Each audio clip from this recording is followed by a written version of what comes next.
On tonight's wrap, we go through an underwhelming victory over Japan, pray that we only lose by 50 points against the All Blacks, and discuss why Alex Mann is men's rugby's Kate Williams. Hope you all enjoy.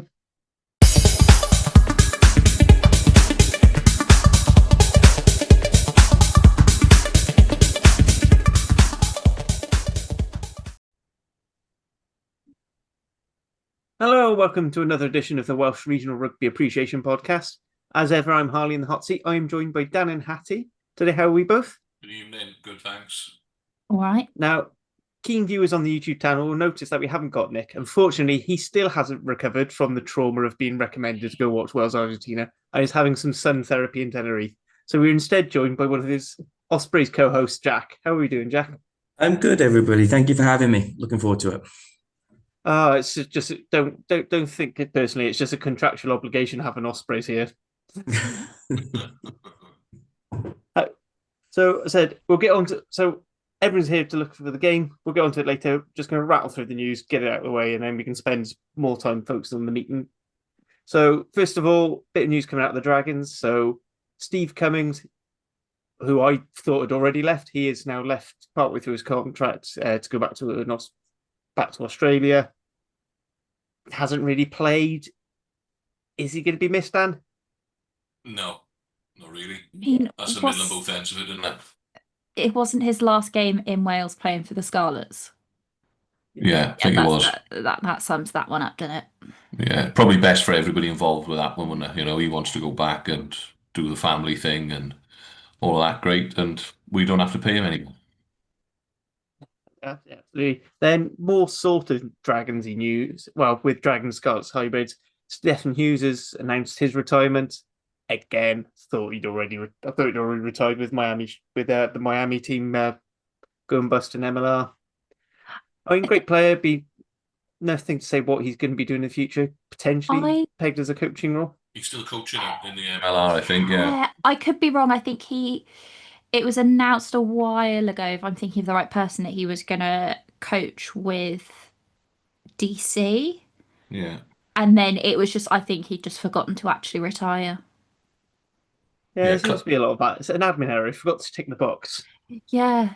It's like, oh, I've got a subscription service, and do you know what? I'll sign up for this new one before I cancel the other one, because otherwise I've got to pay a fine. Good representative for the Dragons over his tenure at Rodney Parade, I would say. Club captain. Always a very solid performer. Well liked down west as well. Coming from the Scarlet, so he's had a fantastic career, and you know, hopefully he can kickstart his coaching life out in the States and bring it back over this neck of the woods. Mm-hmm. Yeah, absolutely. I said, I mean, always seemed to be a really solid head, brilliant URC player. Anything you want to add there, Jack? No, really. I think everyone's covered everything, to be honest. So there's not, as is usual, the thing, there doesn't seem to be very much Ospreys focus news coming through at the moment. So too busy scoring tries against Japan. The players are too busy representing. Too busy being injured or not making carries. You know, we'll go around that. Then the last bit on the player basis is Cardiff prop Joe Cowell. He's gone to Bedford on a loan deal, which good for him. Give him some extra game time at what was potentially a slightly higher standard in the SRC. Seems to be playing well for the Rags, and hasn't been doing too much wrong since he's been signed from Cardiff Met. I've got nothing to add on that one. What club's he gone to? He's gone to Bedford Blues. He's up the road from me. You can go watch him play and let us know which side he's playing on, because he was being converted to a tight end and they've given up and put him back on the loose head. He obviously couldn't cut it a tight end, then, could he? The worlds apart. It's like the North and South Pole, 1 and 3. I know it's something special to be a Thomas Latoit and do both sides. Oh yeah, absolutely. And then bit of former coaching news. The Newcastle Red Bulls have announced that they're going to sign Stephen Jones as a coach. What do you think about that? Not the terrible one, the good one. The former Welsh international fly half, not the award-winning journalist. Yes. Do you think that's a good move? I honestly don't know because I never really watched anything of his Moana Pacifica because I don't watch Super Rugby due to not wanting to pay for Sky. I I think time will watched. tell. Yeah, It could only I get watched. better.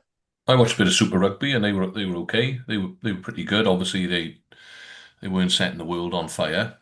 Um, the sort of north end of that table was occupied by the usual suspects this season. Your Chiefs and your Crusaders and the like. But yeah, I think it's going to be a good move for him, and I tell you why. It's because they're going to have so much money pumped in, and I think at some point they're going to have a big director of rugby or head coach come in as well, or both. So I think is only going to sharpen his blade a little bit more. Working up that neck of the woods. I know they're going to struggle this season because they didn't have time to get the right personnel in, and recruitment was poor. But on the whole, I think that's a good move for Stephen Jones, and long may it. I hope it's a successful journey for him up there. Absolutely. Although I am kind of waiting for the DOR to end up being Wayne Pivac and he just ends up bringing his Wales band back together. See, I was thinking, Tandy was brought in as a what's it, wasn't he? And Tandy might be looking for a job sometime soon. Well, let's give him the Six Nations, shall we? He's only been there 2 games. Come on, that's what's harsh. You sound like Facebook and Twitter comments, Hanty. And you think you're a certain popular rugby account that people think is run by a man. Oh, yes. Nobody's going to get that. It's fine. Anyway, next bit of fixture news. Nations Championship. That thing that no one wanted. Yeah, we still seem to be getting, despite everyone saying no one wants it. We've got a fixtures. So summer next year, we're going to be playing Fiji, Argentina, South Africa. By the sound of it, they're going to be doing neutral venues for this, just to try and reduce air miles. So I don't know how they're going to decide that. Fiji definitely confirmed they're going to go neutral venues because it works out. It makes more money for them. It's been confirmed. And then in the summer, we're going to have New Zealand, Japan, and Australia. And then after all that, those 6 games are played, there'll be finals. So first of the Northern Hemisphere plays first Northern Hemisphere all the way down. So I look forward to playing Japan for a second time that block in the 6th versus 6th. Oh, yeah, you never know. But I'm not. When I saw this come out earlier, I wasn't anti this Nations Cup to start off with. I got to be honest. Let's see what it's going to be like, and let's see the sort of television crowds it brings and the stadium crowds it brings, and hopefully it'll be a roaring success. So let's watch this space. There's a lot of good fixtures on there, mind. You can't deny that. There's a lot of good rugby to be played. Yeah, I think there's you can kind of compare it a little. Well, you can compare it quite a lot actually to like WXV, which has been the women's competition over the last couple of autumns, where you're in like a pool stage kind of atmosphere and you're playing 3 kind of randomish games. WXV 1 being North v South. I think it as a competition that worked quite well. You don't end up with like that dead rubber third game where if one team ends up winning all 3. I don't know. It kind of feels like we're losing a little bit of the like history of rugby of going on tour, but does it really fit with the modern game? Is it better to have kind of more diverse opposition? Probably. They're doing this in football now as well, the Nations Yeah. the Nations Cup. So let's see how it goes. So we can't. I've been on that. I've been on Twitter or X or whatever it's called, and you see it. Everyone's criticising the rugby community are negative folk. Jeez, bloody hell. It's not a game that's been played in that competition yet. Let's just see how it goes. It might be the best thing since sliced bread. Alternatively, it might be absolutely pants, but you can't moan about it when it hasn't taken place yet. Yeah. Oh, sorry, Jack, you go. I think overall, I think the problem with it is there's too much rugby being played, right? And that's not that's just on the players and the amount of games that they go through.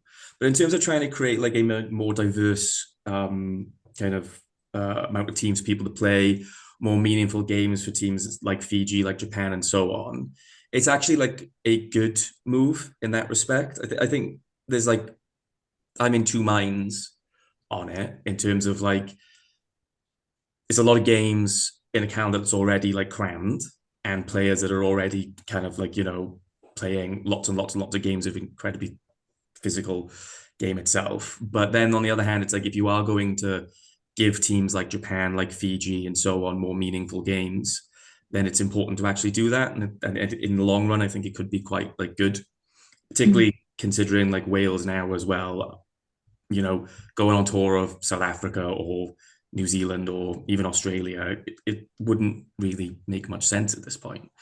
So I think from a development point of view for teams, it's probably quite a good move. I've seen, although it doesn't really count for us right now, but like people kind of criticizing there being like a second division and those teams playing each other and saying like, oh, well, they should be able to play tier one sides. From what we've seen in WXV of having that tiered competition, it's actually worked out quite well. You've had teams like Ireland who've been in their rebuild, they've been able to kind of dominate a competition and build and grow and then go on to become a much more successful team rather than constantly getting absolutely hammered by top teams. But then also you've had smaller nations, smaller unions who've been able, because of these competitions and having these guaranteed fixtures, being able to compete more regularly. And sometimes in that male second division, sometimes Canada men go really long periods of time in the men's calendar without a game. You know, you might have Romania going a period of time without a game that isn't Rugby Europe. So I think it'd be good overall just for everybody to have a appropriate amount of game time rather than craziness. I think for me, it's the whole, this is designed to be growing the game, and I don't see how you're growing the game by having the same fixtures that we've been having anyway, where what people have been saying is they wanted more disparity. You know, they wanted national sides, you know, the tier one sides touring tier two. It also allows a development opportunity. You know, one of the things that we've been criticizing the WRU for is constantly picking top sides to fill the state because they want to fill the stadium. When actually maybe what we needed to do was play a Romania or a Samoa USA. Just to, you know, USA, you know, to try and get some confidence into our players. I mean, you can go too far that way with some teams who seem to only play the lesser nations, and although they are praised for it, then when they come to play top end teams, they struggle. What does that do for us in terms of that's what the summer tour used to be for? But that's the thing, we're now getting rid of the summer tour because we play. Well, no, we've got basically, say, you know, take a cycle from next year. So 2026 will be Nations League summer and autumn. Following year will be World Cup, so you might have a couple of home fixtures with your test snake squad.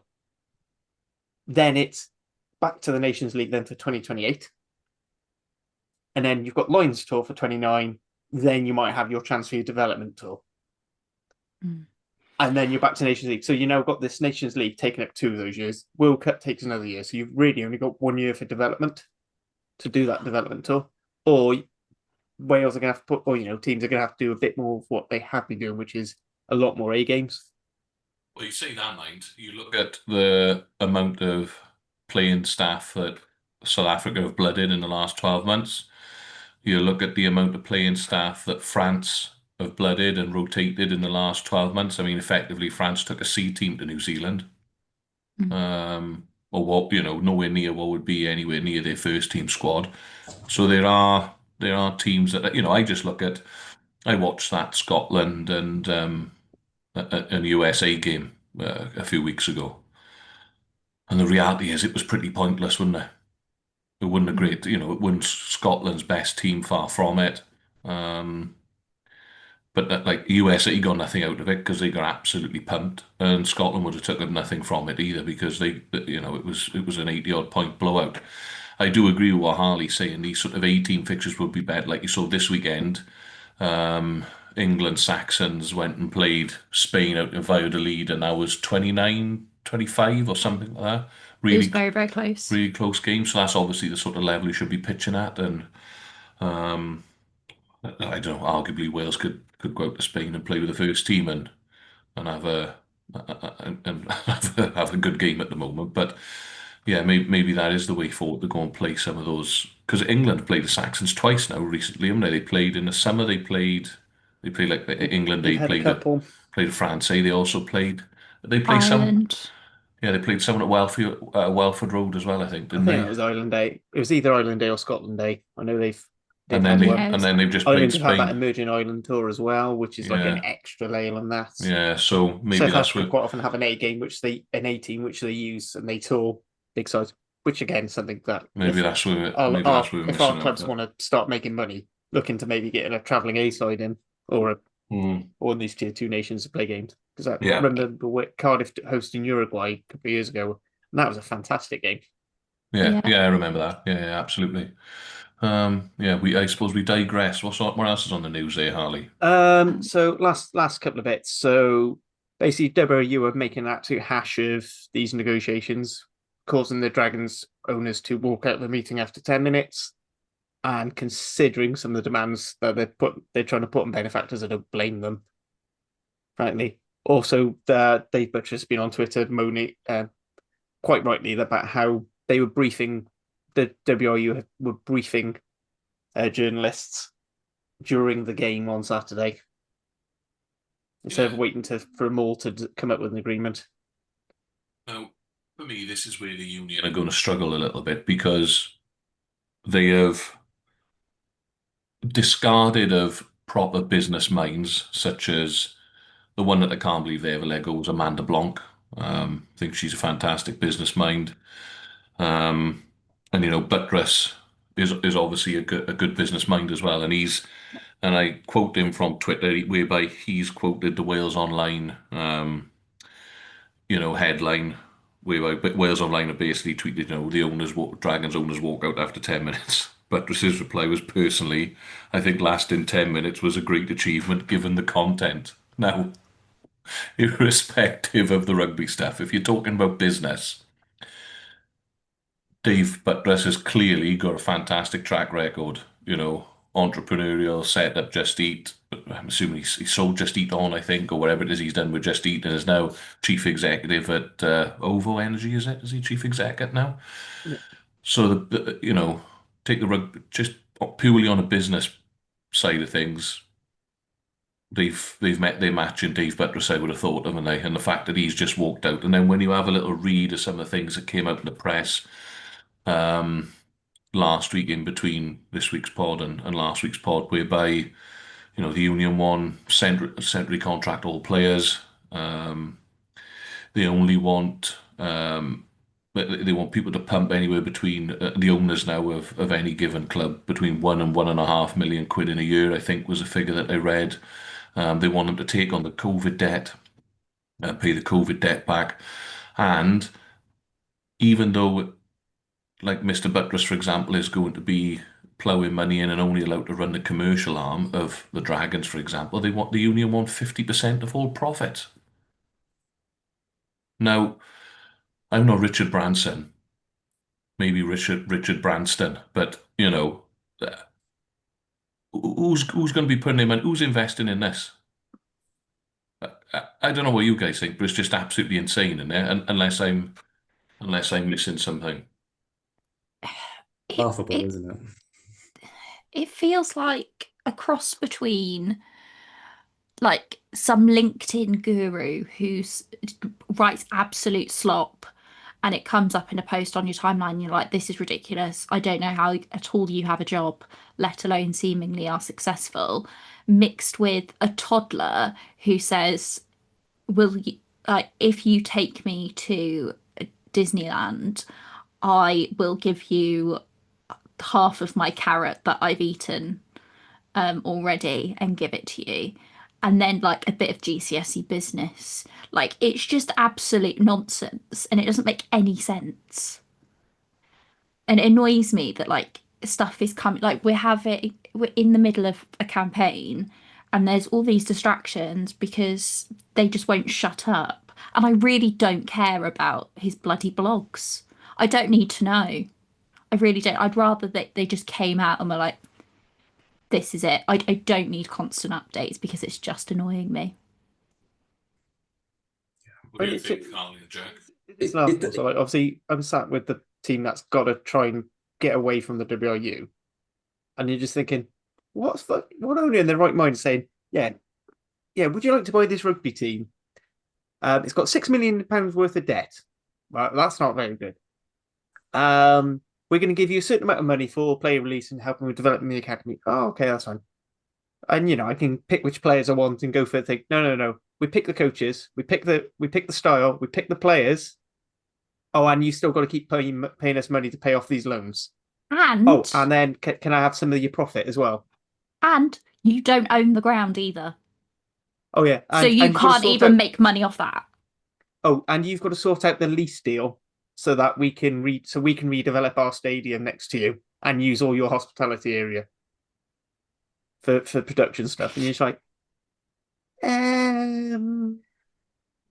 yeah, I mean, if I was a dragon, I'd be out. It's the Dragon's Den dragons in this case. Yeah. What an episode that would be. Sorry. No, it's all right.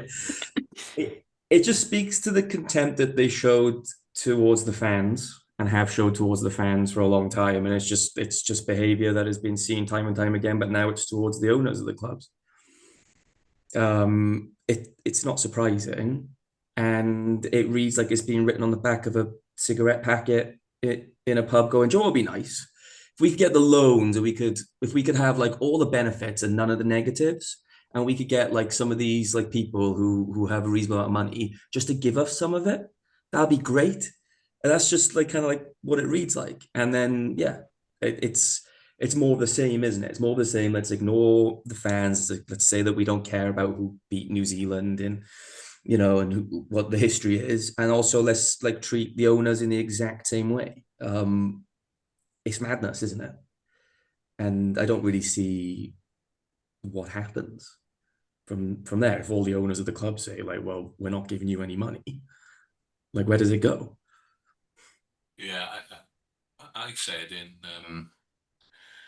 in our WhatsApp group earlier, and Jamie from Dragon's Lair kind of said the same thing at pretty much exactly the same time. In that I went, and it's a massive conspiracy theory, so I put my tin hat on and tinfoil scrum cap. Yeah, a couple of pencils at my nose. I have to point out that the tinfoil hat on a rap show is now copyrighted by Tony Esposito of Cardiff Central.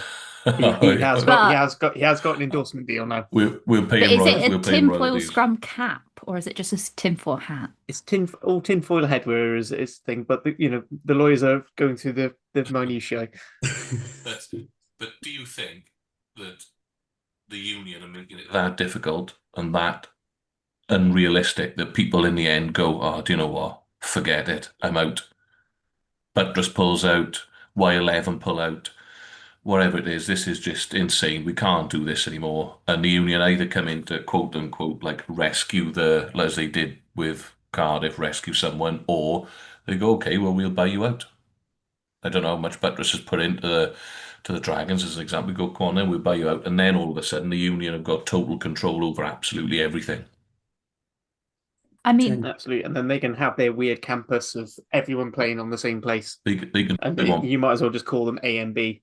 Because surely now there's a lot of, irrespective of their business acumen, Reading and Collier Keywood and all of these people, irrespective of what you think, they're not unintelligent, they're not dull people. So when they are coming up with these ideas, surely they know that no sane person is going to go for it. No one's going to give up 50% of the profits that they are working really hard to make whilst only managing the commercial arm of a sports franchise. It's just insane. So it can only mean that there's an ulterior motive to this. Surely. This is the same union that less than 18 months ago threatened to pull the women out of the World Cup because they didn't want to sign their central contracts, which barely paid them more than minimum wage and didn't have a maternity policy. So really, the bar is in hell. The whole place on fire. So, let's move on to the rugby then, Harley, and we can talk about that's on fire instead. So the last bit of news is Wales squad related, which I've just left it now, so we can just go into Wales. And that is Joe Roberts and Ben Warren have been called up to the squad because they've realised, oh, hang on, we've only got one tight head who is going to be available for that game and no 13s. So, it's just good. I don't know why that didn't come up as a thought in the first place. But Jack, we'll go with you. Ben Warren, former Cardiff Academy lad. just getting that one in. Been going pretty well. Been pretty well for Ospreys. I think to be fair, I think Duncan Jones' tutelage has brought him on leaps and bounds. Good call up. Yeah, he's a really good player. He's a physical player as well, which is good, and he should give a bit of go forward. So I think his ceiling's quite high, and I think like exposing him to more of like the international rugby scene is only a good thing.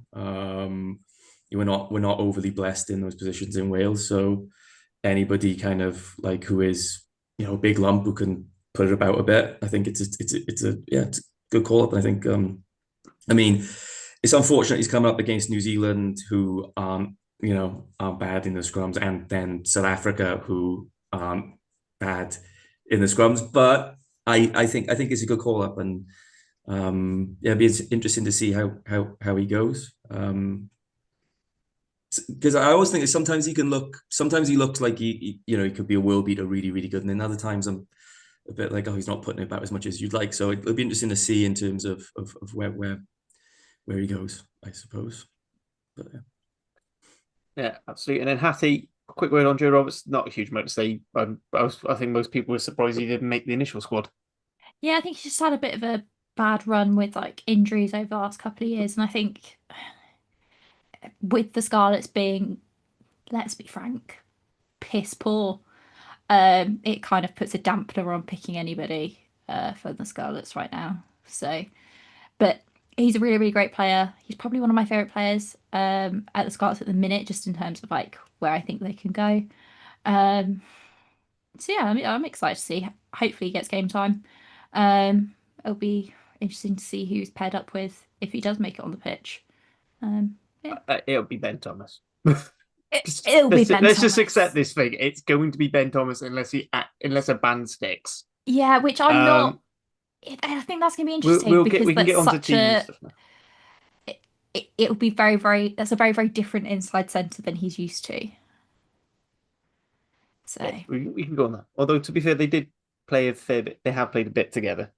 They have. Anyway, we'll get on to Saturday's. I nearly said defeat is force of habit there. We'll get on to the game against Japan in a moment, but just a quick point to say, if you are enjoying this podcast, please do like, subscribe, share a link with your friends, share the misery around it. It helps ease it up.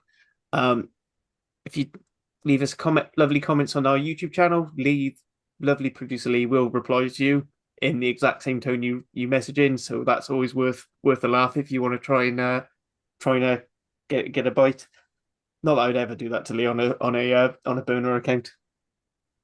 Also, please check out our sister channel, the Global Game Line, has the fantastic Women's Rugby Treehouse. We also have the Mall Street Journal, the American pod going through, and there are the South African and Ireland equivalents going out. I'm hoping that the Women's Rugby Treehouse will start recording some episodes soon because I've been missing them. Well, although Global Game Line is the sister channel, we don't write everything in pink sparkly writing and say like Labubu Matcha Rugby. It's just the other channel. Jack knew what I was on about. The other two have no clue. Yeah, it might fold in 9 days if you yeah. If you did that. Yeah, I'll be honest. I'm just thinking, what do you mean it's not all about Labubus? That's about 80% of what you talked about during the World Cup.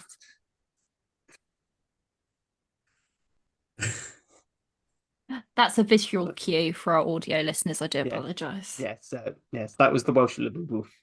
No, that's the World Cup Labubu. Oh, World Cup. I'll be honest, it's too small on my screen. I can't really see. I need bigger glasses. Anyway, so that's all my shameless puggling done. And now, without further ado, let's talk about Saturday's game. Wales squeaked ahead 24-23 against Japan, a game I was actually at with me mum. For those of you who didn't see the instant match reaction with her, which instantly was better than all the others combined for that game, which just shows we need more women on these channels, not less. We need Harley's mum. That's what we need for Women's Rugby Treehouse.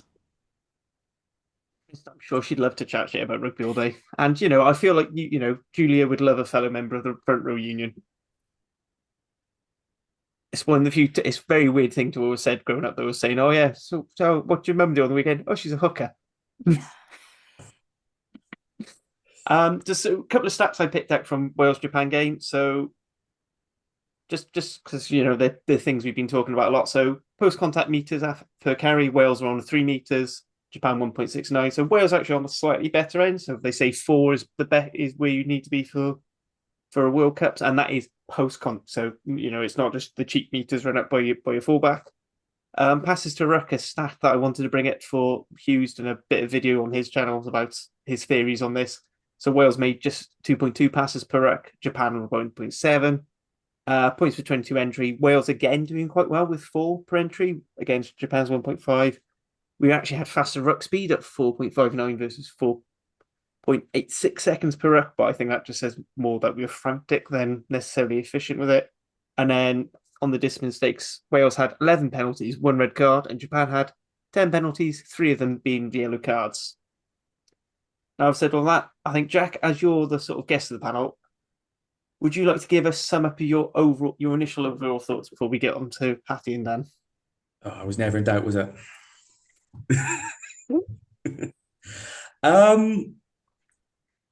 I think that, and I watched it twice, and the first time I watched it was live, and I left the room in disgust at least 4 times, came back, shouted at the TV, and may or may not have said, well, they're not going to score from here because that's going to go against the 3 years of evidence I have saying to the contrary. So I don't know why I'm still watching this. They scored and won at the end of the day. And I think that for a team that has been seen to, lose and concede 50 points against them and so on, clawing back from a place where you look like you're going to lose and everything says you're going to lose to come back and win is massive. And I think it's always like, when you see a striker in football and he can't score a goal for love nor money, and they'll say, like, well, you just need one to go in off your ass if you can. That could be what this is. I mean, there is things that can need work, obviously. And I think that what was disappointing more than anything was the good things that you saw against Argentina weren't there as much against Japan. And I think that was disappointing, but you still saw these nice kind of short lines for the Tompkins try, for instance, which is nice to see. You could see that, although it was miles behind the gain line, Ben Thomas was standing behind 2 or 3 other options in an attacking kind of setup, which we weren't seeing under Gatland, for instance. So there is things that are improving, even though the execution's a bit off. But all in all, like, I think that just the win's massive. And fair play to Ollie Cracknell, 31, coming in, getting a management performance, and he was an absolute beast the entire game. So, yeah, that was kind of my thoughts on it initially, Yeah, we'll go into some individual performances later, I think. But Dan, you quite critical of the number of missed tackles and the defensive side of things. I mean, being a defense coach, it's your bread and butter, I guess. But what did you make of it this time round? So we've conceded far fewer tries. Tackle percentage was up to 90%. Yeah, well, before I go on that, what was that stat that Hugh mentioned about rucks per pass? So Hugh has a theory that basically the most standard tier 1 teams are sort of working on about 1.4 to 1.6 passes per ruck. Right. And basically, it's just how many sets of hands the ball goes through before contact's made. And he was pointing out that New Zealand tend to have quite a high one in these games they're losing or they're really struggling with. And I was looking actually a lot of the issues in Wales, but we seem to be playing the ball back, and then making contact. And it's almost like you're losing all that meterage. Trying to pass the ball out and around defenses because we're not necessarily making the line bricks. Yeah, and the other thing as well is if you're having, I know we've gone off piece a little bit here, haven't we? But it was interesting topic of conversation. But if you're having more passes, it means that you're not challenging the line. In theory, you're getting to an edge quicker or you're playing behind the gain line. Now, in order to be effective getting to an edge, you need to obviously narrow the D up, so you need to carry the ball first. So if you're only having 1 or 1.5 pass, I'm assuming South Africa are up there where they're narrowing the D up, cleaning deep, which affects the fold. Another big ball carrier up, another deep clean affects the fold. All of a sudden, it narrows your numbers up, and then they can play. But if you're gonna go and pass the ball straight to an edge these days, defenses will just shift on you, won't they? If you're not getting any gain line. So that's a nice stat there. But anyway, I digress. Back onto the game. Do you want positives or negatives first? Your choice. My choice. Okay. Well, I got two major negatives for me that I think Wales really need to tidy up in order to progress. Three negatives actually, I suppose. The first negative, I think, was clear to everyone. Performance for me was far worse than Argentina, even though we shipped 50 points against Argentina. I didn't think we played as well, especially when we had the ball in hand. Second thing that was a problem for me was our kicking game again, which was the same against Argentina. I thought we lost the aerial battle. Now, when you lose the aerial battle, I think I've looked at the stat. I think in total, there were 71 kicks in the game. Now, not all of those are going to be competitive, but just assuming um, sort of 40 plus of them are. I can't really think of too often where Wales stuck the ball up in the air and won the ball back, a la the days of Dan Biggar and Lee Halfpenny and Liam Williams, etc. Whereas when Japan were going to the sky, they were getting better returns. And therefore, if you haven't got the ball, you can't play with it. It's as simple as that. For a large period of the game, it was keep ball, and then that goes on segues into my third little negative, if you like, is I still think our defense is way too passive. We've got this real soft defense where we take 2 or 3 steps off the line, and then it's all about containment. But Japan were able to go for phase after phase after phase. Now, whilst we beat Japan and they only scored was it 3 tries they scored? Yeah, I think they scored 2 tries, right? Correct. But the week before we conceded 8, and we've got the All Blacks coming to town. Now, if we're going to give the All Blacks 10, 12, 13 phases, at some point, someone in a black shirt's going to score a try. There's going to be a line break. They're going to score a try. And if you watch the All Blacks on Saturday against England, they really struggled with hard line speed because they do want to play to width, as he was staying with his. Clearly, they want to pass the ball more. They play behind the gain line. They want to pull it back. They want to get to an edge. We have to go and get teams. And if we're going to let South Africa run at us, because I thought Japan did it a couple of times on Saturday, where they just inch us down the field, meter after meter. Now, in 15 phases, that's sort of 15 to 20 meters that you've lost, because they're all soak-up tackles. There's not enough dominant collision winning in defence. So those are the negatives for me. But I think they're fairly quick fixes. Blair Murray, I feel a bit sorry for him. It's a little bit second season syndrome. He couldn't catch a cold on the weekend, could he? Bless him. The ball was up in the air, it was being tapped back, and he was flapping around at things, and it was one of those things. But those were the 3 work-ons for me. The one main positive is ultimately we won the game, and I thought the way that we won the game, going from effectively in our own 22 straight down the other end, then to ultimately. I think we'd have won even if he hadn't kicked the penalty, because I thought, what I mean is the alternative was to go to the corner, and our maul was dominant prior to that. So I thought that was good. Ultimately, our 22 and red zone effectiveness was really good because we didn't have a lot of ball, but when we did get in there, we executed well. So I thought that was a positive, and I also thought our set piece, more particularly the scrum, was also positive as well. I thought we had a good go at them at scrum time, especially when we unloaded the bench. But ultimately, Wales have won a game of rugby. It's a victory pod, officially a victory pod. But performance was worse than the week before, which was disappointing. When Dan Edwards went over after 5 minutes, I thought, "Oh, we're going to battle them." Because when we got in there, when we were in the red zone, we were really effective. But it just took us another 40 odd minutes to get back in there for the second time because we lost the aerial battle. So yeah, that's my sort of 2 penny worth on the whole thing. Honorable mentions to Mr. Cracknell, fantastic first start. What do you have? 23 tackles completed. I think he was top carrier for Wales as well, was he? Or they were Yeah, there, I think but he's yeah. top carrier, top tackles completed. Yeah, 23 tackles completed, 13 carries, that's a really good shift.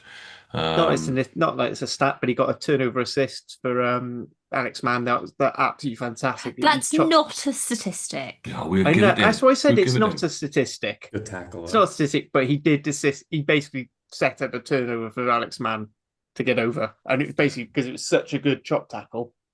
I think it's one of the exceptions that proves the rule for Dan. That it was a very dominant shot that floors a Japanese player. Mann's over, and it's the easiest turnover he's going to get.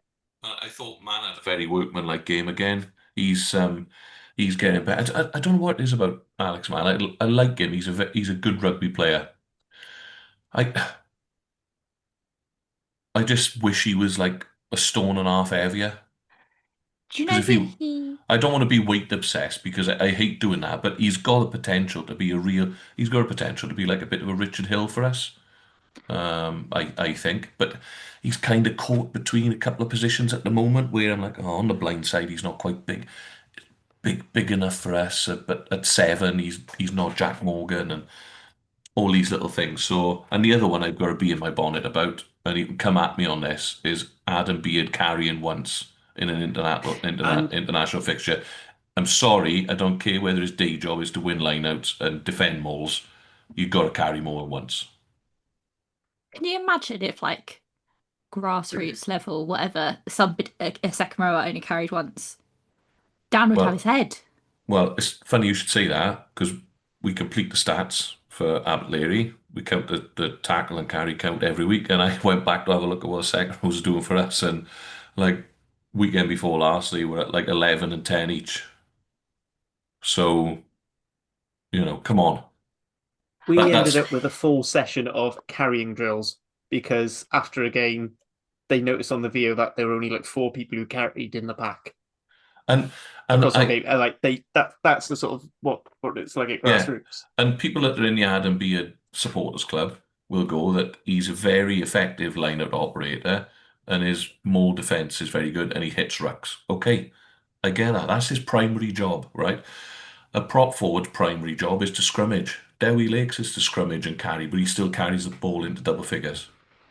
I'm sorry, but we got to be getting more out of him in terms of getting gain line because it's just because you think about it now from a defense perspective, right? You look at Wales's carry stats, They're appalling. and every week now this is the same, and this may be where our type 5 are not carrying enough. So if you were people play like 1-3-3-1, etc. So if you were stood in a pod of 3 to carry off 9 off a tens ball and you were defending them, which one are you picking out? You're picking out like a Morgan, a Cracknell, a Mann, a Faletau, a Wainwright, depending on who's playing in, and you're going, right, we'll double up on him because he's the danger man. So you're doubling those collisions. Oh, don't worry, it's only Adam Beard carrying the ball. He'll only have it once and he'll just flop into contact. Do you It's want just some pretty horrendous stats, Dan, about our carrying? go on, hit me with it. So our top carrier was Ollie Cracknell, who came out 6th overall. Like if you combine Japan, at 13. Do you want to know who the next was? It was Blair Murray, on 11. Then Louis Samet, then Alex Mann, and then the first of our front 5 was 15th overall. It's Dewey Lake, and then didn't have another one till Dav Jenkins, who had 5. And again, I'm not saying that. I'm not saying that. No, if Dav Jenkins at 5, if Beard was at 5 as well, that's all of a sudden we're multi-threat around the park. Who's going to carry the ball? We don't know. They're all effective ball carriers. We're a bit more. We're a bit more multi-threat because I just don't think that work rate is good enough. Now, don't get me wrong. We lost the kicking game, so we didn't have as much possession or territory, and it's a different game. But for me, it's not acceptable. One carry at international rugby, and I looked at all the other second row pairings that were playing on the weekend. Like James Ryan carried the ball 10 times. Byrne carried the ball for Ireland like 7 or 8 times. The second rows for England as a pairing carried the ball 14 times between the two of them. It's just it's not the one for me. So Yeah, there you go. I'll get off my second row type 5 carry and soapbox now, and someone else can have a go. He I was going to carried the leave this a same little bit amount later. as our Sorry. replacement fly half, who was on for 90 seconds. His primary job is to kick goals, Hattie, and he did that And he particularly did that. well. Yeah. So there you go. Jared Evans in Cardiff in a last-minute clutch kick. Who'd have ever seen that? Who'd have seen that coming? Yeah, class. Fair play to him. Class that was. No, I mean, the thing that I found particularly galling with some of those carry stats, especially when Japan were down to 13 men, and the positions they were down were a second row and an 8. So you're looking, that's where they're going to be light in the midfield. And instead, we did what unfortunately was a bit of a problem with Cardiff the last couple of seasons, is going down a men, instantly thinking, right, the space is going to be out wide, because then. And actually, no, what teams tend to do is they just go to a really hard drift because they're expecting teams to go wide. When really, maybe what we should have been doing is picking up the guts. And it was really because where I sat at Principality, I was in Gilmore's Gap, and you could just see where Japan were, and you could just see they were going on a hard drift, and they were leaving holes in the middle. And actually, maybe that's where really you wanted your pack to carry up and just start running through. Whereas when you looked at when Wales were down to 14. Japan got a bit tighter because it was pulling you in, and then you had to, and then they could get it wide. Because again, as I was saying, you want to stop that fold. Yeah, you do absolutely. And I'll just come in on so compare our second rows on the weekend. Carrying now, 1 for Beard, as we know. Dav Jenkins 5. Japan, Uluviti, the Fijian convert, 5 carries. Bearing in mind he had 10 minutes in the bin as well. And then Dearns played in the second row, 16 carries. Six. Now I know they had a bit more ball. And he runs their line out. And he runs their line out. Now, their line out, mind, 100% success rate. Our line out, 82% success rate. And I'm not saying it's all Adam Beard's fault that we lost those line outs, because it could have been an overthrow or poor lift. Well, I think the first one was a dummy throw. Yeah. Whatever it is, but my point being is, you've got to be Adam Beard, 6'9", 6'10", 120 kilos. The man should be banging more than he is. Especially when you consider he plays in France, you would think he's used to carrying hard. Yeah, and it's not his primary job. Correct, he's there to win, and he may be the most effective line-out operator in the world. I think, but one carry, surely everyone can agree one carry is not good enough. I think a big problem is actually just the balance in that second row. If someone else in there who could do the carrying side of things, then it's fine. But currently, it's almost like you don't have the luxury of having someone who can disrupt the maul and whatnot, but isn't, as you said, like isn't physical enough. Like, because I think that throughout the game, as Harley said, and it's what you said about the passes from the ruck, it's almost as if Wales are looking to get to the edge quickly because they know they don't get go forward. And because they don't have any go forward, it just ends up with that drift, right? And it all feeds into, I think, as you said, like the lack of carries and the lack of the ability to actually make yards. Because if you look at like where, say, Ben Thomas is receiving the ball and then passing it out to Llewellyn's not carrying it in either, there is nobody who's taking responsibility for straightening that lineup. Nobody at all. And so they're just trying to it's almost like, okay, we've got Zamet on a wing and out there Blair Murray's quick as well. Have a ball, see what you can do. And New Zealand suffered from the same thing against England, funnily enough, which was like in the first half, they really exposed that wide defense because everyone's rushing up. So it's almost like they just go, well, we're not going to be able to carry the ball because of this like kind of Russian defense. What we're going to try and do is get outside of that kind of defense as quickly as we possibly can and then find space on those edges. But all that ends up happening is because everyone knows when they're playing us that no one's going to straighten up, that they just change their defense and drift because everybody knows how to do drift defense from the age of 15, probably, like, so it's, yeah. And then throw in on top of that, like just that combination of second row, for me, they're too similar in terms of like their build and the way they are. I think that it would be a good idea to get somebody in there who might be just a bit nasty, like a Rhys Davies or somebody, just to. We need a big bastard. Yeah. And I think that's one of those things where I think maybe we are missing sort of like a Ben Carter or Teddy Williams, who they do a lot of carrying for their clubs, and they will make yards. They're quite good at making yards they don't necessarily have a right to.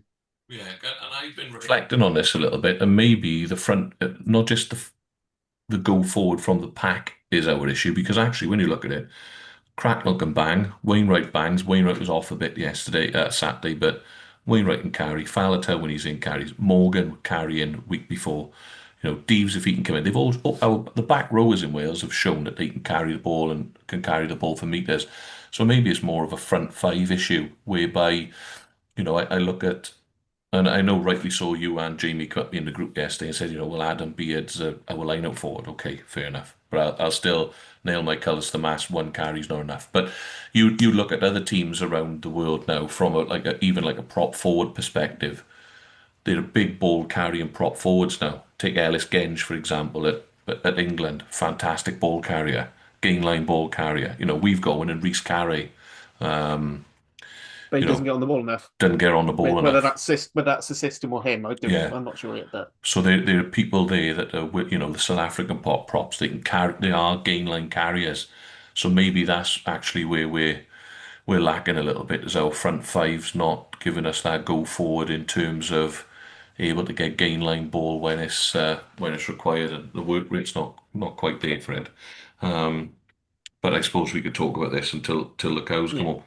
What did you think of Josh Adams' red card?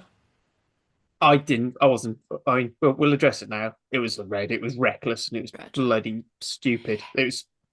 It was a chicken wing to the head. It was, yeah.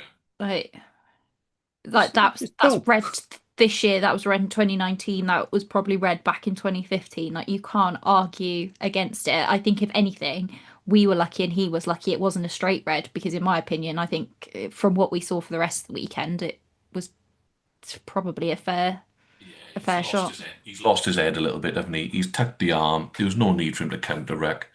He was in from the side as well, so you could have doubled up the penalties, and he's just dropped the shoulder in on someone. There's just nothing legal about it at all. No, it's a classic case of shithousery, wasn't it? That was the middle and both ends of it. But it also was pointless. Like, what was he going to achieve by going into that ruck? Nothing.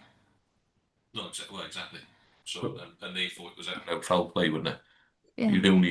He lost his head. He was putting a shot on, and that's all there is to it, I suppose. For a senior player to be doing that in a game like that, though, I think it's even worse, really, if you look at like what his stature is in terms of and could be, and the leadership he could show, and he goes like, right, I'm having a bad time of it here. Let me just, cheap shot somebody. It's not what those, at the time, it's probably not what those players need. They need to calm saying, look, I've been here, I've done it. This is what we're going to do. I've spent time around people, but instead he's sitting on a stool on the sidelines. Like, it's I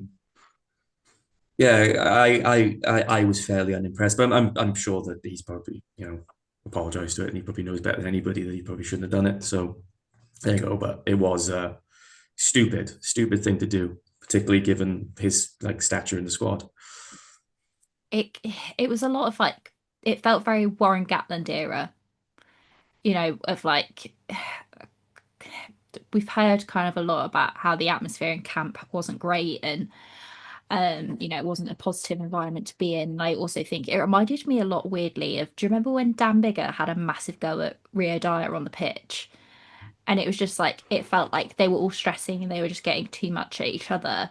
Whereas really, as you said, he could be a senior player in the team. He could be a leadership option, and he's just really shown there that he's not got that mindset.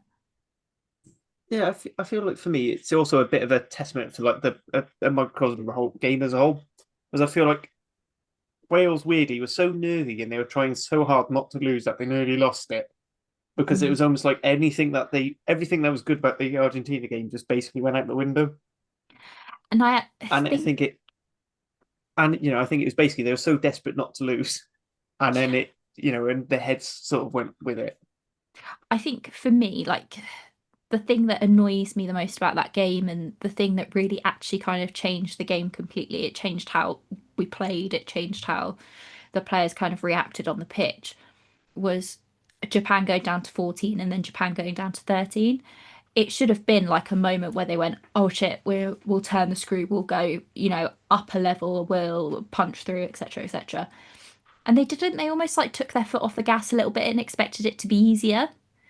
And expected, oh well, there's less men on the pitch, we'll be fine. We'll obviously score because there's less people. And they don't have that like instinct of how to win anymore. Again, or how to play. It was just you shouldn't go if the other team is down to 13 and you don't score.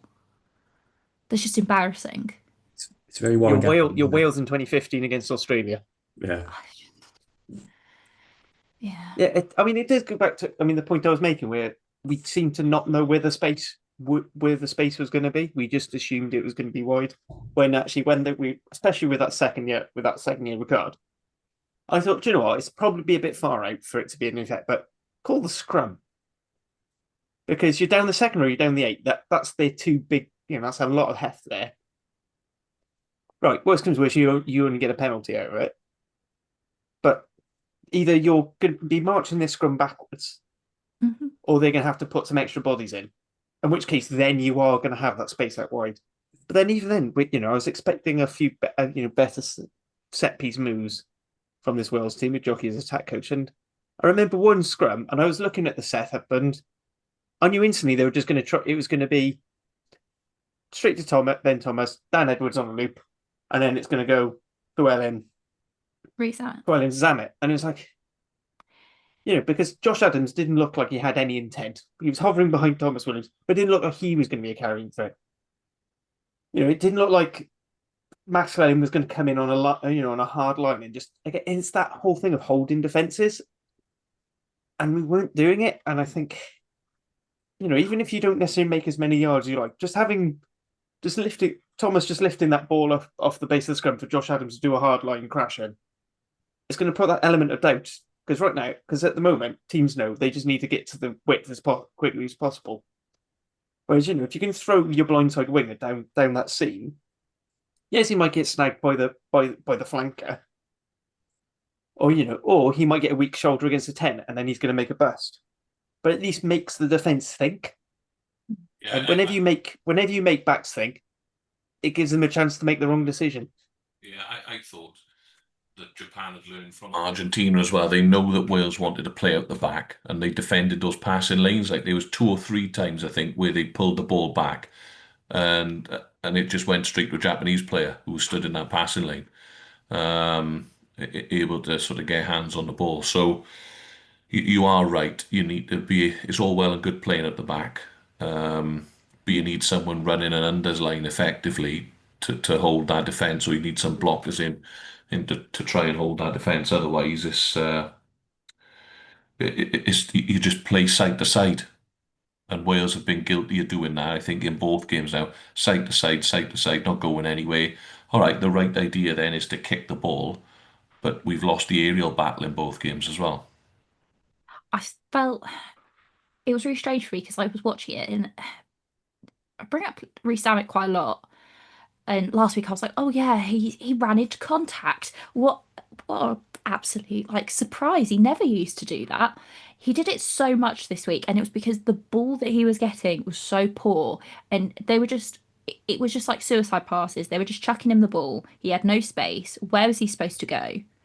He was just what was he supposed to do? He looks a lot like I thought Jack Morgan looked like last weekend, which was, I'm going to have to do something here because I'm the player who can actually do something. So every time he had the ball, he looked like he was just trying to force it as well. Like he'd pick it up, he wouldn't make, everyone's like, oh, his rugby awareness is gone. But I think that's just because he had tunnel vision for, I'm the only person who is going to score a try. I'm the only person who's going to be able to make meters. So off I go and see what I can do. It's just outside the 22. Yeah. Basically, because it's like, well, it's that I'm probably going to get, I can fully imagine thinking, well, I'll do this chip, I can regather and make a break, or I'm going to get turned over because I've just been shoveled all the shit. I mean, Max Llewellyn made nine passes and only 3 carries. And Rees-Zammit made 9 carries. Yeah, And you're just like, Llewellyn is basically in that side to be that heft, which, Gatton traditionally put himself because we were a particularly weak carrying type 5. That was the reason why you had Foxy and Jamie Roberts and Hadley Parks and Foxy were our centres for so long, is because it's just having that heft we didn't have in the pack. Yeah. And we're clearly wanting to move away from that. And, this is the thing I keep saying. Ben Thomas is a fantastic player. I love Ben Thomas. And yes, he can carry, but he's not an effect, he is not a frontline carry. Like if things are going wrong, I trust him to be able to get the ball, maybe make a yard, recycle the ball without getting turned over. But he's not there to give you go forward. But if you're going to play that system, particularly when Dan Edwards isn't a ball carrier, he's not the sort of one to challenge the line. He'll try and break through with fast feet. And actually, I think he does really well playing around Ben Thomas, coming around, Ben Thomas being first receiver and Dan Edwards joining the line when he feels. I can see that working. But if we're not going to have people who are going to punch and take it up, you're just always going to have things where people know Ben Thomas is going to pass to Dan Edwards on the loop. So they're in the passing lane. And that's where, that's where we get that turnover. I mean, Argentina last week scored a try that was identical to the try they scored in the World Cup because we ran the same fucking move without learning the mistake. And that's where I think that's where I sort of started getting frustrated with this. That being said, I kind of just happy we've got the win. I'm ready to pass it unless anyone else has got anything else they want to wear. Oh, I think that's all right. I was going to mention the centre partnership. I suppose we can talk about that when we pick our team, or if when we discuss the New Zealand game a bit more. Absolutely. So let's move on. Let's move on to the New Zealand game then. So the All Blacks are coming to town. A team we haven't beaten since 1953, but Dave Redden doesn't care when we last beat them, so it doesn't really matter. Everything starts new under his tenure. Well, and we ain't going to beat them this weekend, are we? So we'll add another year to it. But I have been in the last 24 hours listening to a lot of New Zealand rugby pods and New Zealand rugby news, and they are giving the All Blacks absolute pelters down in. You would think they were us. How their media is reacting. Honestly, no. I thought they were going to have a day of national mourning after they lost to England on the weekend, and it's but actually we all feel like that. Well, it's actually really interesting. The one guy on the one pod went, "We're about to become Wales. We're about to become the next Wales." And I thought to myself, you must be having a laugh. We're currently 12th in the world and have never been world champions. But he made actually, it's not going to happen, obviously. So don't come at me in the comments now that, Dan's been taking drugs, clearly. It's not the case. But what he said was, and it was interesting when you look at it, he goes like, Super Rugby's not what it was. So they got a lot of good players of these, thinking like Richie Mo'unga, etc., have gone off and playing elsewhere. The Barrett dynasty is effectively run its course. They were getting terrible stick from Kiwis on this one call-in show I was listening to, which was an interesting point. So they got a lot of good players playing abroad that are not eligible to be picked. MPC is not the quality that it was. And when was the last time the New Zealand under-20s won the World Cup? And the women lost their first ever World Cup game since 2014. Long time ago. So whilst things are far from catastrophically Welsh in New Zealand, maybe they are on the decline. I don't know, because they certainly don't have the fear factor now that that the likes of South Africa do. So it was an interest, saying that they're still second in the world, aren't they? And they're going to come to town and absolutely pump us on Saturday. But it was an interesting take. So yeah, for me, England showed the way you're going to go and beat them, and that's when you're DN loads of hardline speed, get in their face, don't let them play. We can't kick loosely to them. We can't lose the aerial battle against New Zealand, and unfortunately, in a weird way, I think New Zealand are a worse team for Wales to play than South Africa. I think you know what's coming when you play South Africa. The juggernauts come in. It's going to be very structured. It's going to be kick to compete, set piece. We're going to lose and they're going to bully you into doing it. but maybe we can keep the score down. We play them in the URC, etc. in terms of South Africa, keep it fairly respectable. But if we're going to enter into playing rugby against New Zealand, New Zealand are the one team I think have got a real capability of blowing teams off the park, as they did in the World Cup against Italy. 90. What's the chances of Wales keeping this below 50 on the weekend? I think that would be a success. I think if Wales can keep it below 50, I think we've had a good day. And it's really sad to say that, but I think that would be the barometer, yeah. Because I completely agree with you. I think that playing New Zealand is potentially the worst team that Wales could play, because they've got so many options in terms of throwing the ball around, trying to get the ball wide. I know they lost to England, but they didn't look bad for a lot of that game. That England game, I thought England were really, really good. So I'm not criticizing England. They beat the All Blacks. But it's one of those where if they kick those 2 drop goals to get back in the game, and then New Zealand scored a try and they hadn't actually got the win, people, it's fine margins. And I just think that, given the fact that every single time a team starts to play rugby against us at the moment, it just doesn't look like we're going to stop an attack. It looks like the only way that attack's not going to end up with a try being scored is if the ball's dropped, or like a penalty's given away. It's very rare, because we're not making dominant hits, as we said in the Japan game, whatnot. Like, our ability to actually stop a team just from steamrolling all the way to the try line, or losing the aerial battle, which gives everyone an easy 30 meters. It's really hard to win, and then against a team like New Zealand, you're not in a good position, are you? So if they can keep it under 50 points, I think that's probably a good day out for this current Wales team, which feels horribly negative to say, but yeah.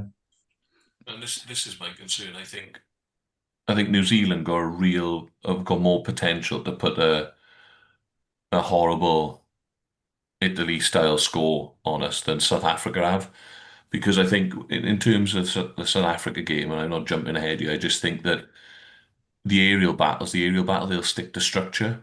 They'll stick to structure. If we kick to them, they'll kick it back. It'll get put in the air. It'll be, they'll play for territory. They'll overpower us and they'll win comfortably. But if we kick poorly to New Zealand, they've got the ability to kick it back, but they've also got the ability to transition then in attack as well and take us on. And that's where I think that we'll come unstuck, because New Zealand got that little bit of South Sea Island flair in there as well, haven't they? Where they have got the ability to, we're not going to kick it back this time. We'll beat the man, offload, and we're underneath the posts. And it turns into one of those games where they end up blowing a Samoa, a Tonga, an Italy, whoever it is, away by 70 odd. And that's my real concern. And they lost on the weekend. Yeah, always see the Blacklash. No, I was hoping that they'd make changes, that they normally would have done against Italy, for example. It's going to be obviously Wales, they make changes now on the tour. But having listened to some of these Kiwi rugby pods over the last 24 hours, it would appear that some of these changes may not be good news for Wales, in that, they want the New Zealand public are crying out for some of these boys to have a go. So it could be a tough day for us. Yeah, New Zealand's been quite interesting listening to, mostly listening to other pods and other people podcasters who complain, and a lot of the complaints might sound familiar. So they seem to be quite frail under the high ball, spend a bit too much time passing around the ruck and not necessarily going forward, and their set piece can be incredibly wobbly. The only problem is they're also incredibly talented individuals who can make something out of nothing, whereas we have a Blair Murray. Yeah, and they're comparing it to their heyday of possibly the greatest rugby team of all time, and we're comparing it to being on a 5-year shit streak. So yeah. They're not the team that they were, there's no doubt about that. But let's not forget, they've still beaten Australia twice, they've still beaten Ireland, they've still beaten South Africa, they've still beaten Argentina. They were in a World Cup final 2 years ago. Yeah, and we're a potentially a decision away from winning it. Well, they're going to be the next Wales. That's how far we've fallen. That's the comparison. Now we're the. Yeah, it's no longer like they've gone the way of Italy or something like that, or like with Canada. No. Yeah, no, it's an interesting take from the Kiwi public, I thought, because and the Kiwi media, because I don't know the political side of it, like, you know, they discuss it like we were, but it's interesting to see that they've clearly underinvested. And I saw that they come up with some stat on one of the shows, and I looked it up, that they like schools team, their 18s or whatever it was, lost 80 odd points to something to Australia, which is like never been heard of. So maybe there is something going on out there, but Christ, if this is their decline, I'd rather, you know, it's not a bad thing, is it? You know, on the other hand, I will have a little dig at our Scottish friends. Come on, Scotland. You know, you lost again on the weekend. Greatest Scottish team of all time. Couldn't win a raffle. Come on now. At least when we did have our greatest team of all time, we did get a World Cup. Some silverware. We got some silverware, Six Nations, Grand Slams, World Cup semi-finals. Come on, Scotland. Come on. Able to get out of World Cup pools. Able to get, yeah, well, I think Alex Cuthbert is right, yeah. Well, Scotland have achieved nothing with this group. But we digress. Come on then, how do you guys think we're going to fare on Saturday? I think it's going to be awful, honestly. The only thing I'm hoping for is that the nerves of trying to get that home win are gone, and you know, the pressure that was to win that Japan game are gone, and that relief will allow, hopefully there we'll see a performance more on the Argentina level with some improvement. I don't think it will be anywhere near enough to win or even get close. But again, if we can see things working and issues, you know, that kicking game gets a couple of % better, the defense becomes a little bit more coherent, then I'll be happy. I mean, for most of us, when we were talking about starting this autumn, completely wrote off these last 2 games. We just all we want to know is to see a direction that we're going, which has been an issue under the last couple of coaching regimes. Is you just didn't know what they were trying to do. Pivac was yo-yoing between trying to be revolutionary and then going back to the Gatland way, but not quite right. And yeah, Gatland trying to sort of relive his halcyon days, forgetting that now every team has decent strength and conditions, so you can't just be fitter than another team. And that's messed him up. So, you know, if we can see what's going on, that would be good for me. What about you, Jack? So just let the guest. Jack? I probably feel the same way about it as you do, to be honest. Like, in terms of, if we can keep seeing like kind of like the positive things, and I do think there has been in the Argentina game, in the Japan game, there has been some things that have been happening that you wouldn't have seen under Gatland, for instance. There is a little bit of like, you can see kind of like more attacking shapes coming. You can see these kind of like short lines that like the backs are running, the centers are running, near the try lines to score and so on. So if we can keep seeing like that kind of improvement and those little things, then that I think that's going to be a positive. And I think that's like all that people kind of want to see now, which is like incremental improvement, because it's been so up and down. It's been like one performance against Ireland that's been good, and then the following week we're losing by 60 points. And that's kind of what's been disappointing about Japan, which is good performance against Argentina, saw some things we hadn't seen in a while. There was like, you know, good meters made in contact and so on. It looked fairly positive. And then Japan, and all those things seem to have gone. I think if we can go back to seeing something against New Zealand that is slightly, as you said, slightly more coherent, and we see kind of like these good parts of the game being improved on and being put in there, then I think that's a positive. And as I said, keeping it under 50 points. If we can keep it under 50 points, I think that's an achievement at the moment.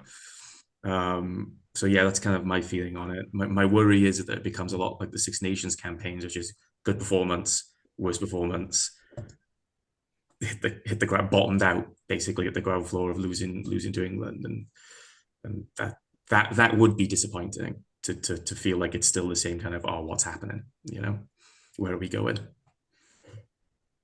Yeah, I sorry, Matt, yeah, just gonna say that I'd agree with that. If Wales if it's something like Argentina, we ship 50, but we score 4 tries. Yeah, I could take that. If there's a build on, then, and like you said, the D's better, kicking game's a little bit better, then yeah, we take it. My only concern is that this could be 70. They've got the ability, they're just the pure rugby ability to play from anywhere, score from anywhere, go off script. South Africa won't go off script, I don't think. Whereas these guys got the ability to it's like Fiji plus plus plus plus plus. Um, and that's a worrying thought for me. Ironically, it's probably maybe the New Zealand public and media are right. It's the worst All Black team for a while potentially, and for anybody else, it's an opportunity to go and win. But Scotland have failed to do it, and Ireland have failed to do it. So, so there you go. I think for me, I'd like to see a bit more of like what our defensive structure is going to be going forward. I think I'd like to see that be firmed up.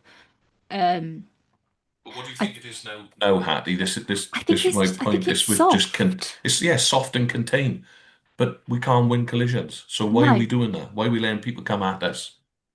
Well, but then I'm kind of thinking, on the one hand, I don't think this game is not necessarily going to be played on our terms. I think we can all pretty much gather that New Zealand are going to have the upper hand, and we're going to have to play to their terms. I don't think we have the rugby IQ to turn that over. I think with the coaching stuff that we've got, you would assume that we would have a better defence than we currently are, but I also know that it takes a while for that to bed in. This almost feels like a good opportunity to really get that shape in place. And let's be honest, they're going to have a good old training part of it, aren't they? Because that's pretty much all they're going to do for the entire game. So let's hope they do it well.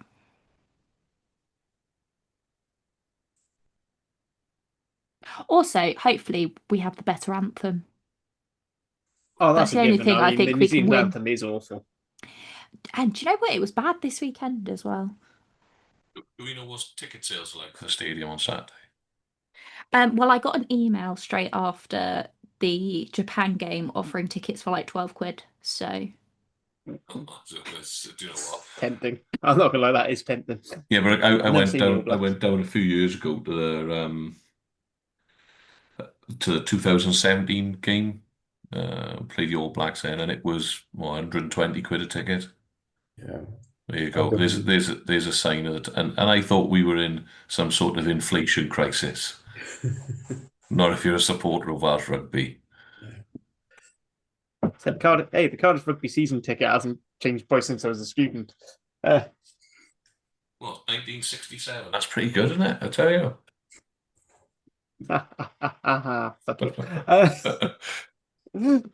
Shall we move on? So time's running away from us. So shall we just quickly talk team? Are we going to go same again? Just keep the consistency, or are we going to start bedding in some of these players who are going to have to play that game in South Africa, so they aren't having their first minutes against world champions? yeah. Things like, are we going to swap props around? Are we going to say So for 50-50 in this?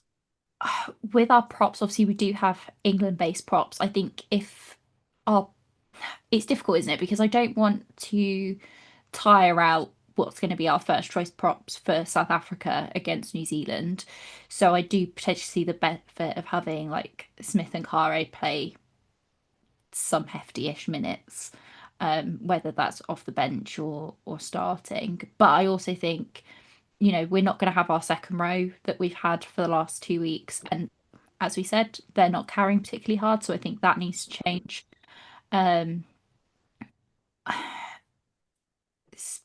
Back row, we're going to have two, so that's not too much of an issue. Our centre partnership needs to have a big change, and obviously fullback. Personally, I think we need to go with what we think our strongest team is, irrespective of what's coming in that additional add-on in a week's time. Otherwise, we're just going to get blown out. So I would keep as much consistency as possible. But I think there are some changes that need to be made we're losing the kicking game. We're losing the aerial battle. So unfortunately, I think I would give Blair Murray a rest. He Well, isn't. I mean, there is a wing spot open up as Josh Adams will be Yeah. banned. So would you consider moving him to the wing and bringing in another fullback, bringing in a fullback, or would you rest him and then bring in 2 new players in that back three? You can kick on him if he's on the wing as well, can't you? You know, that would be my thing. Maybe it's time just to give him a rest because he's a trier. I'll give him that. You know, he didn't stop trying on the weekend, but I just think maybe it's time to give him a little rest. So I go for someone we know is gonna win high balls for us. I don't know what people think with that. And then the other thing I would mix up is the centre partnership. And I think I'd bring Tompkins in. You need that bit of experience. On a weekend, yeah. And where would I bring Just him to in? clarify, at 12 or 13, I know what you're going to say, but just clarify. Yeah, I think I'd give him a swap at 12, personally. And that's nothing against Ben Thomas. Ben Thomas is a fantastic rugby player, like you said. I just like to see if it's better with someone who's different. If that makes sense, with a little bit more ball carrying ability to give us gain line when we need it. But I wouldn't drop Ben Thomas out of the squad. I just swap him with Tompkins for the weekend. That's all. And then wait 3/4. I'd just be going on the wing fullback, whoever's best under the eyeball. We need to be able to win our fair share of aerial battle. I know you like young Beetham, don't you? I think But I just don't think he's played enough either there. So I said, so the options you've got really who aren't already, assuming you've got Tompkins and Llewellyn in the centres, you've got Samet sort of right wing. Then your other option, you've got the cursed option of Ben Thomas at 15, which I'm going to strike through that now and say no. Yeah.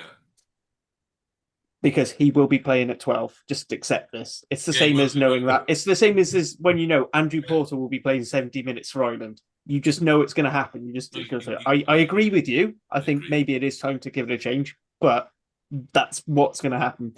Right, so your other back three options then are you've got Cam Winnett, who I think actually he has done an awful lot to work on the weaknesses in his game, particularly high ball and defence. Yeah.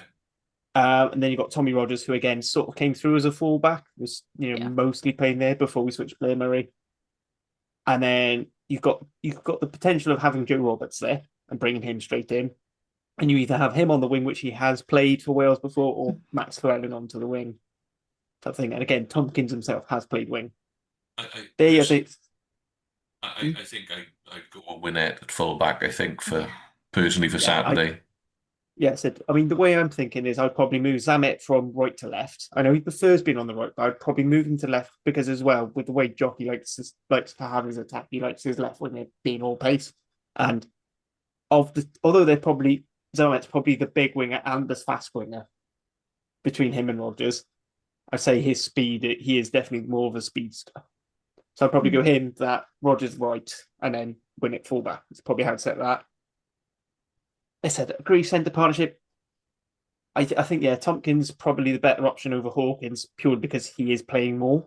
Yeah. Frankly, and more at centre, and he has the experience there for Wales. Yeah. So I agree with that. Keep the half-backs. I'm guessing, despite him basically winning the game, I'm not tempted to bring Jared in to start, because I think the most important thing with Dan Edwards is time in the saddle to steal both of them. Yeah, I think when it comes to 10s, we have this habit of just, they've had, they're not developing as fast as we want, so we're just going to swap them out for somebody else, and then nobody properly develops. And we don't need to do that again. I think throwing him out for Jared Evans to potentially be, a broken clock is right twice a day. Is that the saying? And that's kind of how it feels. Do you know what? It's 9:30 on a Monday evening. I think the fact that any of us are making sense is a miracle. What? We were supposed to be making sense? Telling me I made sense? Yeah. Success. Jack, do you have anything on that back line before we move on to the... You could see Llewellyn go out onto a wing, and then have Tompkins at 13 because I agree with you. I don't see Ben Thomas actually being dropped. So that wouldn't surprise me. And I think Winnett at fullback. Has Winnett been called up, like properly called into Yeah. the squad? Yeah. Yeah, Yeah, he was in the initial squad. It's Yeah. just they've obviously been He's just going for not the loved. continuity of Blair Murray. Yeah. I think Winnett's the best under the high ball. I actually think in terms of the fullbacks, the options there. So I think Winnett should probably come in. And I would say that, yeah, Rogers is probably going to be on one wing and Llewellyn and Ben Davies in the centres. Because I think Tandy has said that he wants continuity, doesn't he, more than anything else, and give people time to. And I do agree with the continuity thing, and that's the sort of theme that I'm going with in general. Like, same as last week, is the continuity element is great. We need that. Unfortunately, it'll get all thrown out the window when we have to play South Africa. It's got to go then. But I kind of think, well, it's shit or bust against South Africa anyway. So And hopefully not hopefully, I don't want them to come for me, but probably most of their second rows would be banned by then, so we might be all right. And if we struggle, I'll play against South Africa. Don't worry, I'll dust the boots off, have a game. They get all 4 second rows sent off every game for a year, and they'd still have more. It's never ending. The conveyor belt is insane, but yeah, we can worry about that next week. Yeah. Speaking of the pack, then I know we're saying we want consistency is king. Tandy swapped the props last time. Do you think we're going to swap back? So we start with Carrie Azarati with Griffin and Nicky Smith off the bench, or do you think we'll keep that same? Maybe the only other option would be a Gareth Thomas. Slightly more solid, gives you a lot better. Gives you that chop tackling. Gives that chop, yeah. But again, there's not much in these selections, is there? Now, because there's not much in these selections, maybe there is an argument then to bring Gareth Thomas in to give him a game, to bring him up to speed. I think because I imagine he's going to do the line share with Southworth on the bench. Yeah. Whereas, I think there is a drop off in some of the other players that are in the squad at the minute compared to what we could put out. So, yeah, I don't know. For me, purely for consistency basis, just to give boys a run of games, try and build on the sort of 2 performances. I keep it as steady as possible, personally. Should we finish on a positive note on our team selection? Our back row balance at the weekend was phenomenal, so I'm very excited to have that play again this weekend. Yeah, I said I really like that. I said I really liked how well Man and Deeves worked. Not Man and Deeves. I would like to see how Man and Deeves work. Man and Cracknell. Yeah, I don't know. I've got the yellow cap of Pontyclean in my head. And this was right. This is where I kind of like feel like I'm overly harsh on Alex Mann. Is that whilst they were good on the weekend, I watched the game and I was like, because Wayno was average on the weekend, but I watched the game and go, if we'd have had Faletau and Morgan, we'd have won by more. Do you know what I mean? I feel bad because saying that they would be an upgrade on Mann because he did have a good game. He is very workmanlike. I can't put my finger on it. It's then you're comparing though to like world class players, and I think we can all accept that Mann currently isn't like world class. He just looks very. I know what you mean by Alex Mann. He just. To steal from Blood and Mud, I get it. He kind of fails the eye test. Yeah, that's exactly what it is. He's great over the board. He's got his repeatability is great. He'll make tackles and be there for the next tackler or counter up. He's incredibly aggressive. I think he carries above the weight, and he's becoming a very good line-out forward. Yeah. Because he hasn't got an extra stone and a half you want, he can get right up, almost in that tip prick. Do you know who he reminds me of a lot? Is like 2024 Kate Williams. Yes. Because you're constantly just like, I don't know what this player does. And then you look at the stats and you're like, they did everything. They were everywhere. They did everything. They're really good in the line out. They're really this, they're really that. And you're just kind of just forgot about you on the pitch because everybody else in that back row is so phenomenal. But I kind of forgot that you're quietly very, very good. So yeah, that's who Alex Mann reminds me of, which is an absolute compliment, by the way, because I am the president of the Kate Willie fan club. How old is Alex Mann, Harley? Like 23.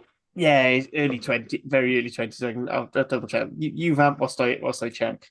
Yeah, and not sorry to put you on the spot there. I thought being a I thought you may Yeah, may he have is known. 23. He'll be 24 in January.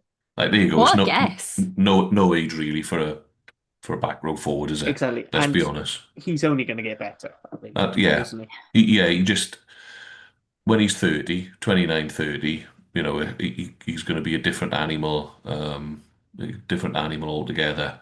As a lot of these boys are, I think that's another thing that we need to recognise. Dan Edwards, 4 or 5 caps. He's like 12. Ollie Cracknell, first, second cap on the weekend, albeit he's a elder statesman. There's not a lot of Archie Griffin, not playing any club rugby. These boys are learning on the international stage, really, aren't they? It's a tough gig for them. So yeah, there we go. I would like to see Morgan Morse maybe get on the bench of a run out. I don't like at some point he's going to have to come in, whether that's against New Zealand or South Africa. But I think he's going to come in against South Africa, no doubt about it. yeah, because I think he's someone who doesn't fail the eye test. Absolutely, and that's the point. I watch Morgan Morse play, and you're like, oh, and you look at him and you go, oh, wow. You look at his age, you go, no, that's not right. I know. So we got to do predictions now, Harley. Well, we still haven't fully finalized. Because you wanted to talk about changes. I just want to know if you were going to change your second row up. No, well, no. I'd just give Adam Beard a rocket and send him back out there to do a little bit more than the job that he's paid to do, which is lineouts. And I said, yeah, and then I said, I'm going to say that the WRRAP position is we're just going to swap the props back and start with the props that did play so well against Argentina. Yeah, I don't know whether everyone else agrees. Which I'll be honest, if we can have horses for courses in our prop selection like that, I'm quite happy because they're doing all right. I'd just like to see, and give Carey another chance to get his hands on the ball a lot more, which I think he can do from the start of the game a bit better than sometimes off the bench. Yeah, happy days. Yeah, and then subs bench. Is Ben Top. The only thing is, if we say we're going to start Tompkins and we put Ben Thomas on the bench, I do feel like you don't really want to waste a spot with a 10 then. Yeah. Because I feel like you could just use Ben Thomas as your emergency 10 cover. Do we and then maybe you go for like a bit more, maybe you go for something a bit more physical on the, like another forward or something. I was going to say, do we go 6-2 and then we can have 2 second rows on the bench? Or even a second row hybrid. Yeah, second row hybrid. Especially as, for all intents and purposes, our second row have played 2 weighty minutes in 6 days. Yeah. I'm not like 90. And like, neither of them are available the following week. Enough. Yeah. So. Which again is, I feel like it'd be a good chance to give Carter some game time.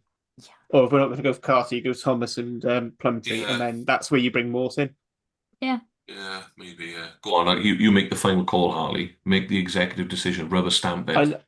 I love a 6-2. I am a big fan of the 6-2. So we'll go with that. But I'm gonna upset a lot of people by bringing in Ben Carter.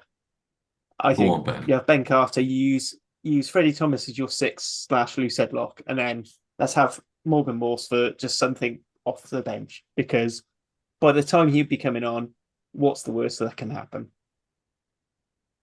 And I'll say we're going with Tompkins at 12 with Ben Thomas covering most of the back line in the 23 jersey. Sure. Okay. And Kieran Hardy can spend more time picking splinters out of his arse. Yeah, absolutely. Poor man. Yeah, I'll go along with that. Right, so let's finish this off very quickly with predictions. So Jack as the guest and filling in for Nick, what do you think? Yeah, New Zealand by 20 points, I would say. That's positive. Right, next in reverse alphabet is Hattie. I don't know. Should we say New Zealand by like 35? And, honestly, my head wants to say like 60 and we get nilled, but I don't want to be that negative. Go on, Dan, captain, the positivity champion of the pod. I am the positivity champion, but unfortunately, I think this fixture couldn't come at a worse time for us. They've just lost. They're an extremely dangerous all-court team. It's not just structure and power. So, they're difficult to nullify all around the park.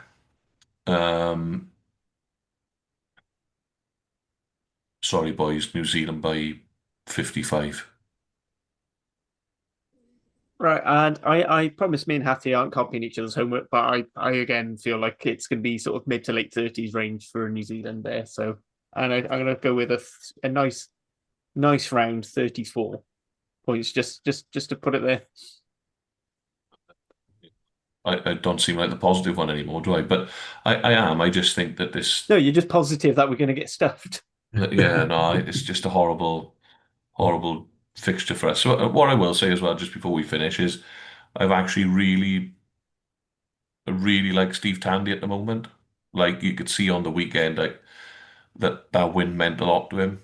You could see, he couldn't watch the kick love him. He had to walk away. He wanted it that badly. But then afterwards, his post-match presser was really impressive as well, whereby he came out and said, "Look, I wasn't good enough. Our performance wasn't good enough. We won the game.